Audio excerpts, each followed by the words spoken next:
हाय बच्चों, मैं आपका केमिस्ट्री एजुकेटर शंभुनाथ पांडे।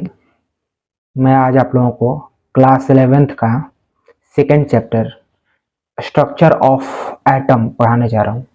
मैं ये चैप्टर इसलिए चुना हूँ कि बीपीएससी 4 जो है टीआरई 4 उसके लिए भी पढ़ा रहा हूँ मैं, और ये जो है मोर मार्क्स गिविंग चैप्टर है, और क्लास 11th में भी ये मोर मार्क्स गिविंग है, साथ ही साथ बीपीएससी 4 में भी है, और साथ ही साथ आपके स्टेट के लिए भी है। तो मैं सभी को तैयारी करवा रहा हूँ एक साथ, तो इसलिए मैं इस चैप्टर को चुना हूँ। तो आप लोग इसको ध्यान से देखिए। मोल कॉन्सेप्ट जो है वो भी पढ़ाया जाएगा जब वो फिजिकल केमिस्ट्री पढ़ाया जाएगा 11th क्लास का, तो उसके साथ पढ़ाया जाएगा। ठीक है, तो आप लोग ध्यान से सुनिए इसको और हम लोग आगे चैप्टर को देखते हैं। ठीक है, दिया हुआ है स्ट्रक्चर ऑफ एटम। ये क्या है? चैप्टर का नाम है स्ट्रक्चर ऑफ एटम। ठीक है, तो हम लोग पढ़ने वाले कौन सा चैप्टर है? स्ट्रक्चर ऑफ एटम पढ़ने वाले हैं। आगे बढ़ते हैं। स्ट्रक्चर ऑफ एटम का मतलब परमाणु की संरचना होती है। ठीक है, इसका मतलब क्या होता है? परमाणु की संरचना। ठीक है, तो यहाँ तो आप लोग समझ गए। अब हम लोग आगे बढ़ जाते हैं और पढ़ते हैं कि एटम होता क्या है। देखिए, दुनिया की हर एक चीज, दुनिया में जो भी चीजें हैं, सभी जिस चीज से मिलके बनी है, जिस छोटे कण से मिलके बनी है, उसे कहते हैं परमाणु। आप कहेंगे कि तो फिर इलेक्ट्रॉन, प्रोटॉन और न्यूट्रॉन क्या हुए? मैंने बोला सूक्ष्मतम कण, छोटा कण, लेकिन उस पे चार्ज न हो। प्रोटॉन और इलेक्ट्रॉन पे क्या होता है? चार्ज होता है। ठीक है, एक और कंडीशन इसमें जुड़ेगी। एक तो चार्ज ना हो जुड़ेगा, दूसरी कंडीशन ये जुड़ेगी कि वह सूक्ष्मतम कण है, पदार्थ का वह सूक्ष्मतम कण जो अभिक्रिया में भाग ले, रासायनिक अभिक्रिया में भाग ले। ठीक है, तभी वो एटम है, अन्यथा वो एटम नहीं है। अब यहाँ पर आप देखिए, न्यूट्रॉन जो होता है, आप कहेंगे कि सर उस पर चार्ज नहीं होता। आप बोलेंगे कि बिना चार्ज वाला पार्टिकल, तो न्यूट्रॉन भी पे भी चार्ज नहीं होता। लेकिन क्या वो रासायनिक अभिक्रिया में भाग लेता? नहीं। जो लेता है वो होता है नाभिकीय अभिक्रिया, न्यूक्लियर जो अभिक्रिया होती है, न्यूक्लियर रिएक्शन होती है, उसमें भाग लेता है न्यूट्रॉन। वो आपके रासायनिक जो होते हैं परिवर्तन या रासायनिक अभिक्रियाएं, उसमें भाग नहीं लेते प्रोटॉन, न्यूट्रॉन और इलेक्ट्रॉन। उसमें भाग कौन लेता है? तो वो लेता है परमाणु। आगे बढ़ते हैं हम लोग, तो यहाँ देखते हैं the rich diversity of chemical behaviour of different elements can be traced to the differences in the internal structure of atoms of each elements। मतलब जो एलिमेंट्स होते हैं, एलिमेंट्स क्या क्या होते हैं पहले उसको समझ लेते हैं। तो देखिए, एलिमेंट होता है हीलियम, लिथियम, ये सभी एलिमेंट्स हैं। तो इनके जो केमिकल बिहेवियर हैं उनमें बहुत ज्यादा अंतर होता है, बहुत ज्यादा विविधता होती है। लेकिन जो इनका आंतरिक संरचना है, जो इनके एटम का, इनके परमाणु का आंतरिक संरचना है, उनमें ज्यादा परिवर्तन नहीं होते। वो लगभग सेम ही जैसा रहते हैं, हल्का हल्का इनमें एक एक इलेक्ट्रॉन बढ़ते जाता है, एक एक प्रोटॉन बढ़ते जाता है, और एक या दो न्यूट्रॉन बढ़ते जाता है। हाइड्रोजन में एक है प्रोटॉन, एक है आपका क्या, इलेक्ट्रॉन। वहीं पे हीलियम में एक दो है प्रोटॉन, दो है इलेक्ट्रॉन और दो है न्यूट्रॉन। वही लिथियम में तीन है प्रोटॉन, तीन है इलेक्ट्रॉन, तीन है न्यूट्रॉन। तो ये क्या हुआ? बढ़ते जाता है बस इलेक्ट्रॉन की संख्या, प्रोटॉन की संख्या और न्यूट्रॉन की संख्या। लेकिन जो केमिकल बिहेवियर, जो इसका केमिकल जो रासायनिक इसका व्यवहार है, उसको देखते हैं तो उसमें बहुत ज्यादा परिवर्तन हमें दिखता है। ये जो है गैस में मिलता है। ठीक है, और किसी से भी जल्दी से रिएक्शन कर लेता है। ये आपको गैस में तो दिखेगा लेकिन किसी से रिएक्शन नहीं करेगा, किसी से जुड़ेगा नहीं। और ये जो है वो धातु है। इतना परिवर्तन होगा, इतना, बस इसमें 2 इलेक्ट्रॉन जुड़ गए और 2 प्रोटॉन जुड़ गए और 2 ही न्यूट्रॉन जुड़ गए और इसमें कितना परिवर्तन हो गया, बहुत। ये मेटल हो गया सॉलिड, ये क्या हो गया आपका मेटल हो गया, ये मेटल कौन, लिथियम। और ये जो है गैस रहा, ये गैस रहा। तो ये चीजें होती हैं। अब यहाँ पर हमें दिया हुआ है the existence of atoms has been proposed since the time of earlier Indian and Greek philosophers। मतलब जो एटम है, जो भी एटम है, उसका जो अस्तित्व है उसको 400 BC, मतलब जीसस क्राइस्ट के जन्म से 400 साल पहले इंडियन यानी भारतीय और ग्रीक जो दार्शनिक थे उन्होंने बता दिया था कि एटम नाम की चीज जो है वो एग्जिस्ट करती है, अस्तित्व में होती है।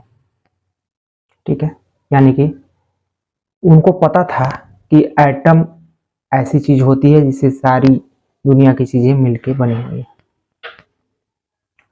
आगे बोल रहा है कि who were of the view that atoms are the fundamental building blocks of matter. और उन्होंने ये भी बता दिया था कि जो होते हैं आपके क्या एटम्स, वो फंडामेंटल बिल्डिंग ब्लॉक्स होते हैं, मतलब ईंट का काम करते हैं पदार्थ को बनाने में। जैसे हम बायो में पढ़ते हैं कि हमारे शरीर को बनाने में कोशिका ईंट का काम करता है, ईंट से ही पूरी बिल्डिंग बनती है, उसी तरीके से कोशिका से पूरी शरीर बनती है और इससे एटम से पूरी पदार्थ बनती है। जितनी दुनिया में पदार्थ हैं सभी किससे बनती हैं, एटम से। अकॉर्डिंग टू देम, उनके अनुसार, the continued subdivisions of matter would ultimately yield atoms. तो उनके अनुसार ये कहना था कि जो मैटर का सब डिवीजन है, मतलब बंटवारा है, उसको तोड़ेंगे तो वो एक ऐसे छोटे कण पे पहुंचेगा, ठीक है, जो और डिविजिबल नहीं होगा, उसको और आप तोड़ नहीं सकते।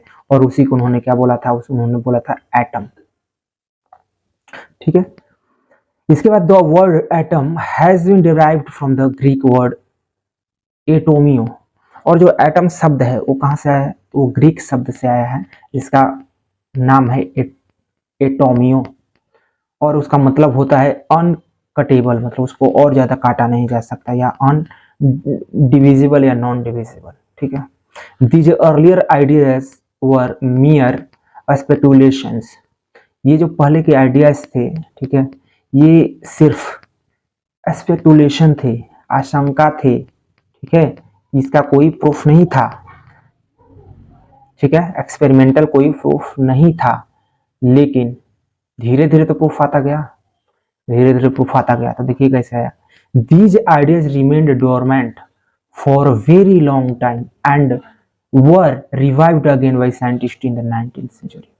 बहुत दिनों तक ये केवल दरवाजे बन के, मतलब कि क्या कह सकते हैं, डोरमेंट बन के रह गए, डोरमेंट बन के रह गए। और इनको फिर से रिवाइव किया गया, फिर से इनको एक्सपेरिमेंटली प्रूफ कब किया गया, तो साइंटिस्ट के द्वारा किया गया 19th सेंचुरी में, मतलब 1800 समथिंग में, 1800 जब शुरू हो गया उसमें इसको प्रूफ करना शुरू किया गया। The atomic theory of atom was first proposed on a firm scientific basis by John Dalton. जो एटॉमिक थ्योरी है, पदार्थ की जो एटॉमिक थ्योरी है, ये सबसे पहले किसके द्वारा दी गई थी, ये दी गई थी जॉन डाल्टन के द्वारा। वो एक साइंटिस्ट थे, वो एक ब्रिटिश स्कूल टीचर भी थे और 1808 में पढ़ाते थे। 1808 के जब मतलब ईस्वी सन चल रहा था, उस टाइम पढ़ा रहे थे। उनका जो थ्योरी था उसको कहा जाता है डाल्टन्स एटॉमिक थ्योरी, मतलब डाल्टन का atomic theory. Regarded the atom as the ultimate particle of matter. और उसमें ये माना जाता है कि जो एटम है वो अल्टीमेट पार्टिकल है, सबसे छोटा पार्टिकल है और सबसे जरूरी पार्टिकल है, सबसे जरूरी कण है। Dalton's atomic theory was able to explain the law of conservation of mass। जो डाल्टन का एटॉमिक थ्योरी था वो एक्सप्लेन करने में एबल था, योग्य था कि कंजर्वेशन ऑफ मास का नियम क्या होता है। मतलब तो मास ऑफ कंजर्वेशन का मतलब क्या होता है, देखिए ये मान लीजिए HCl है, HCl समझ रहे हैं, हाइड्रोक्लोरिक अम्ल है, हाइड्रोक्लोरिक अम्ल। अब आपको इसको रिएक्ट कराना है, इसको अभिक्रिया कराना है, किससे कराना है, तो इसको कराना है आपको NaOH से। NaOH मतलब ये आप करा रहे हैं NaOH से HCl का रिएक्शन, ठीक है। NaOH से आप HCl का रिएक्शन करा रहा है। मान लीजिए आपने लिया है 2 ग्राम HCl और आपने NaOH लिया है 3 ग्राम। जब आप रिएक्शन कंप्लीट करा देंगे तो क्या बन जाएगा, यहाँ बन जाएगा NaCl और साथ में H2 यानी पानी। तो ऐसा जब बन जाएगा तो आप रिएक्शन में पहले वाला जो अभिकारक लिए हैं ये रिएक्टेंट, तो उस टाइम में टोटल रिएक्टेंट का कितना वजन था, कितना वेट था, तो वो था 2 ग्राम और प्लस 3 ग्राम यानी कि 5 ग्राम था।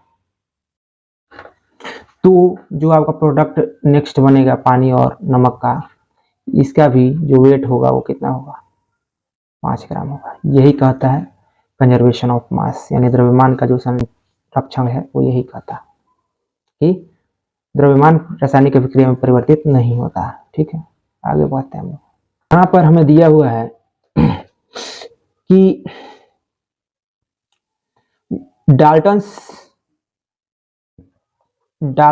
atomic theory was able to explain the law of conservation of mass, law of constant composition and law of multiple proportion very successfully।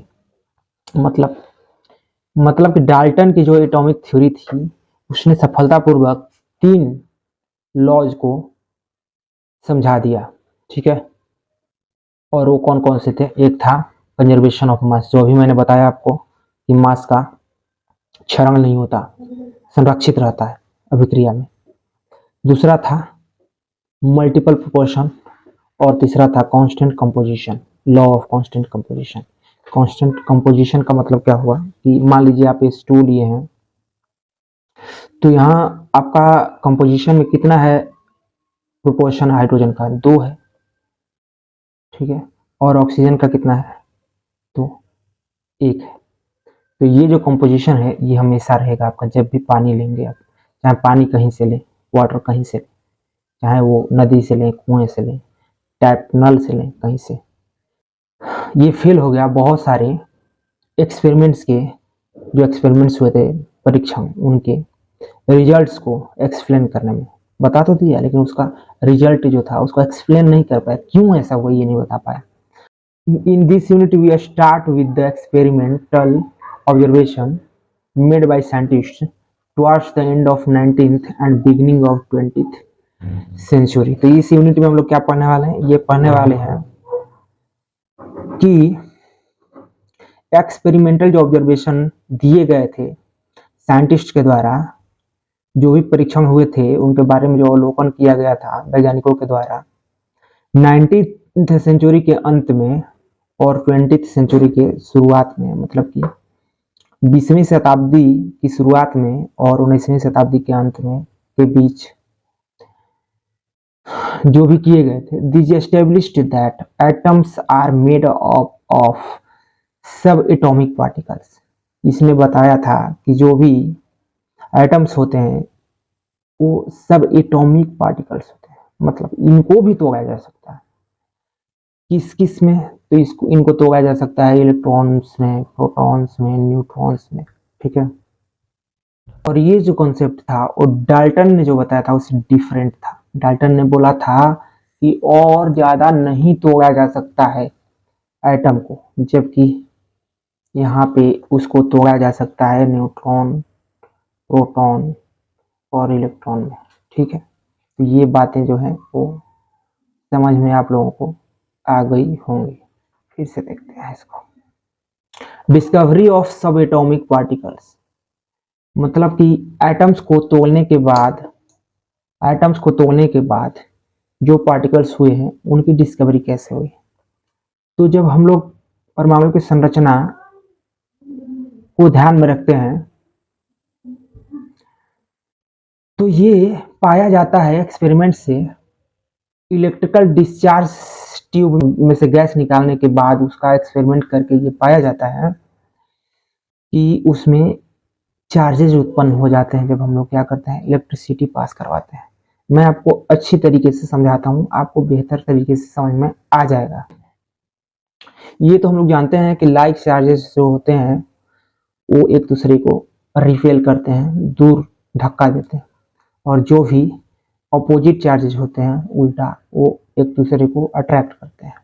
तो सेम तरीके से हम लोग क्या देख सकते हैं, हम लोग देख सकते हैं यहाँ पे कि हमने एक कैथोड लगा दिया जो माइनस इलेक्ट्रोड है बैटरी का, यहाँ बैटरी है, बैटरी का माइनस इलेक्ट्रोड है। एक प्लस लगा दिया जो उसका एनोड है, जो उसका पॉजिटिव इलेक्ट्रोड है, और ये जो कैथोड था वो माइनस निगेटिव था। अब हम लोग क्या करते हैं, ये इलेक्ट्रिकल डिस्चार्ज ट्यूब है यही, ठीक है, यही एक्सपेरिमेंट हुआ था, ठीक है, यहाँ पे जो मैं बता रहा था।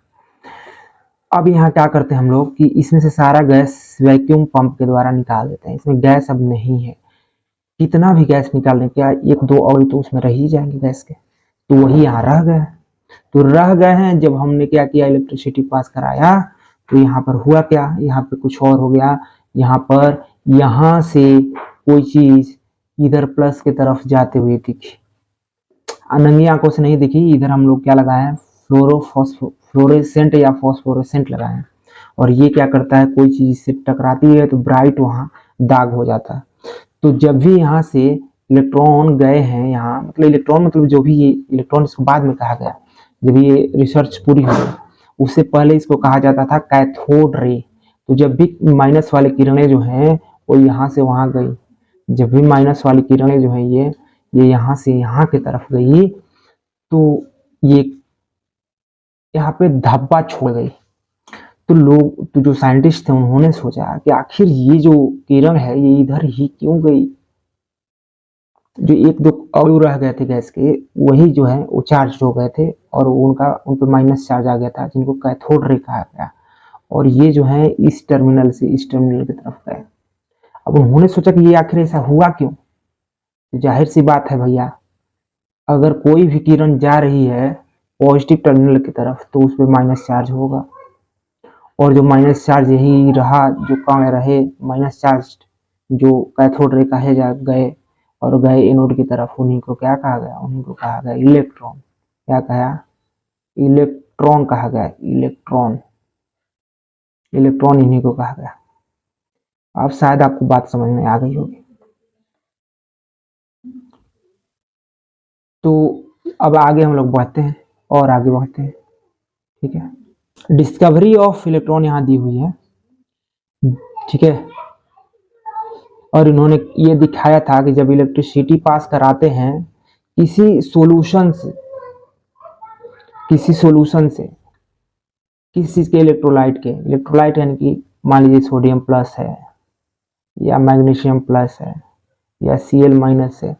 तो ऐसे जो इलेक्ट्रोलाइट्स होते हैं, जैसे हम लोग क्या करते हैं, जब तबीयत खराब हो जाता है हम लोगों का, तो उस टाइम पे हम लोग क्या करते हैं, जब हमारा तबीयत खराब हो जाता है, जब हमें लूज मोशन हो जाती है, तो हम लोग क्या पीते हैं, हम इलेक्ट्रॉल पीते हैं। इलेक्ट्रॉल में क्या होता है, इलेक्ट्रोलाइट्स होते हैं, यही सब, नमक को घोला जाता है, चीनी को घोला जाता है, magnesium magnesium 2 plus, chloride Cl minus, sodium ion Na+, यही सब चीजें होती हैं।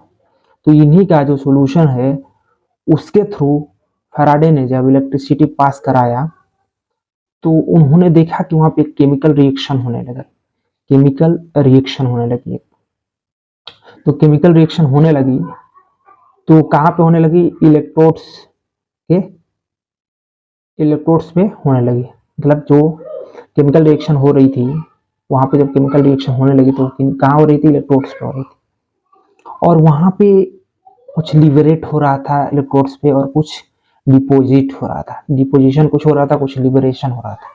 मतलब एक जो इलेक्ट्रोड था वहां पर कोई, जो भी हम लोग इलेक्ट्रोलाइट लिए हैं उसमें से चीजें आकर के जमा हो रही थी, इसको बोलेंगे डिपोजिशन।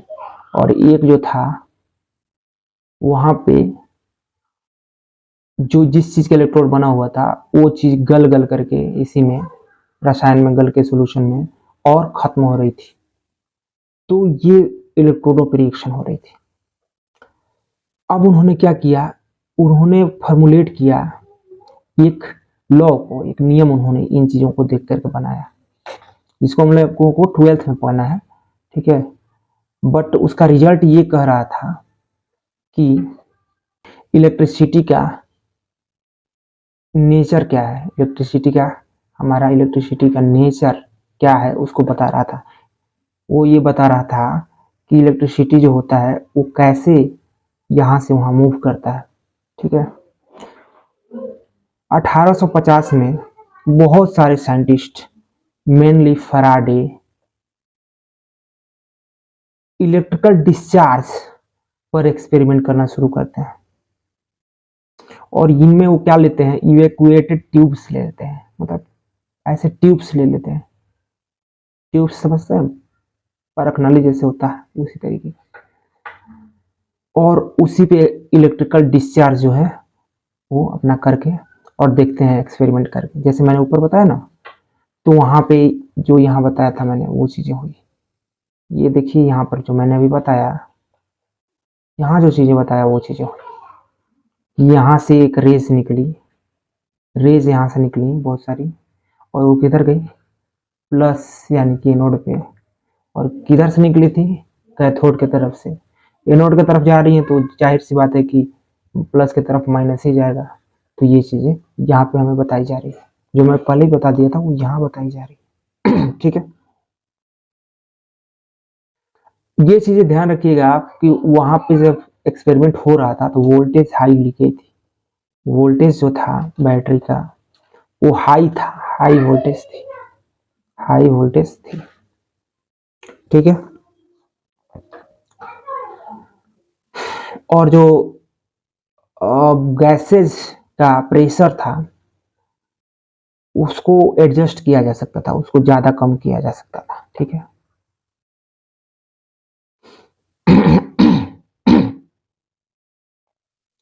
और जब वहां पे कनेक्ट किया गया, जब कनेक्ट किया गया इलेक्ट्रोडों को बैटरी से, तो पार्टिकल्स जो थी वो कैथोड की तरफ से एनोड की तरफ जा रही थी। और वो पार्टिकल्स जब जा रही थी तो जाहिर सी बात है कि उन पे कुछ चार्ज होगा तभी वो प्लस की तरफ जा रही थी। वैसे तो भारी चीज जाएगा नहीं इधर से उधर बिना कुछ किए। तो वही चीजें जो है उनको कैथोड रे कहा गया। इनको जो उन पे चार्जेस था, चार्जेस लिए हुए जो पार्टिकल जो कण थे उनको क्या कहा गया, उनको कैथोड रे कहा गया, ठीक है। अब ये जो चीजें हो रही थी, ठीक है, ये जो चीजें हो रही थी, the flow of current from cathode to anode was further checked by making a hole in the anode and coating the tube behind anode with phosphorescent। मतलब इनको देखा जा रहा था, जो भी चीजें ये हो रही थी मैं बता चुका हूँ पहले ही, ठीक है। अब वो फॉस्फोरेसेंट बनाने के लिए क्या क्या किया जाता है, तो जिंक सल्फाइड का वहां लेप दिया जाता है, ठीक है। और जिंक सल्फाइड से जब टकराते हैं ये क्या कहलाते हैं, इलेक्ट्रॉन और प्रोटॉन जो भी कण है, तो क्या करते हैं वहाँ स्पॉट छोड़ते हैं, ब्राइट स्पॉट, दाग छोड़ते हैं, और वहां से पता चल जाता है कि यहाँ कोई चीज टकराया है। तो आज हम लोगों ने क्या देखा, आज हम लोगों ने इलेक्ट्रॉन का डिस्कवरी देखा। और इलेक्ट्रॉन का डिस्कवरी डिस्चार्ज ट्यूब के वजह से हुआ था। इलेक्ट्रिकल डिस्चार्ज ट्यूब को एक्सपेरिमेंटली मतलब किया गया, उसमें से पूरा गैस निकाल दिया गया।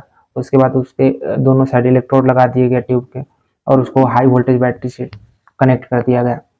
तब जाके पार्टिकल जो थे वो कैथोड से एनोड की तरफ जाने लगे, चमकते हुए ग्रीन कलर के, और वो जो थे ओ उन पे चार्ज था माइनस का, उन्हीं को क्या कहा गया, कैथोड रे कहा गया।